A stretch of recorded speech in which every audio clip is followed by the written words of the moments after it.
If you've been told your pain is just due to your age or because of wear and tear, you need to hear this.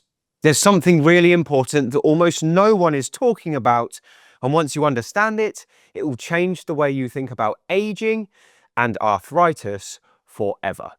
The study in question is a systematic review published in the journal Neuroradiology, and in this review, the researchers looked at the MRI scans of over 3,000 people with no back pain.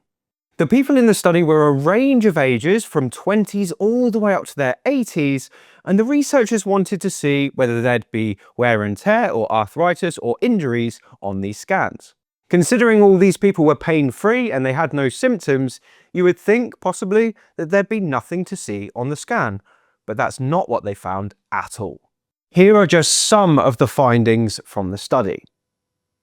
Disc degeneration was present in 37% of 20-year-olds and 96% of 80-year-olds.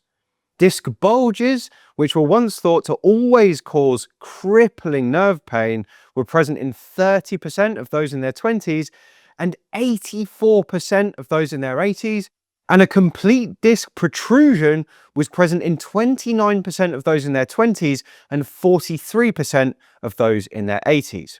Basically, everyone had some signs of age-related degeneration or arthritis, no matter their age.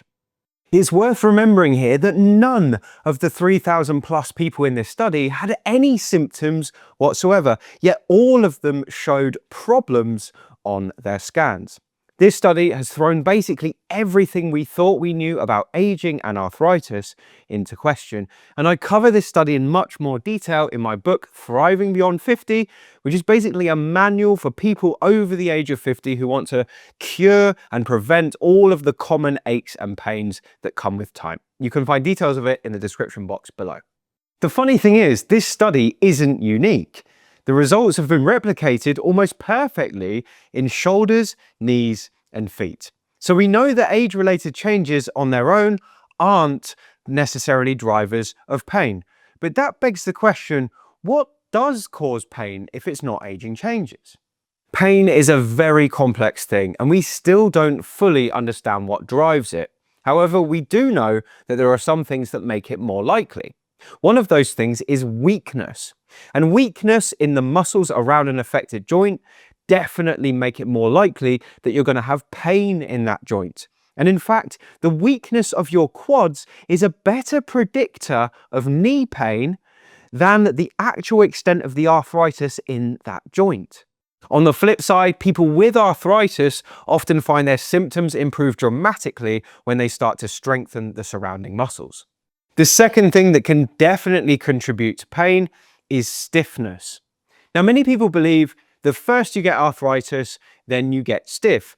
But for many people, it's the opposite way around. You get the stiffness that sets in first, and then the arthritic changes seem to develop more quickly as a result.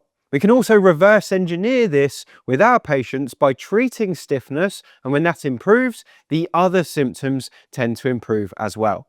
Picking a joint that doesn't move very well and asking it to move through its full range of motion over and over and over again is a brilliant way to treat this problem. You can find loads of ideas for exactly how to do that in my book.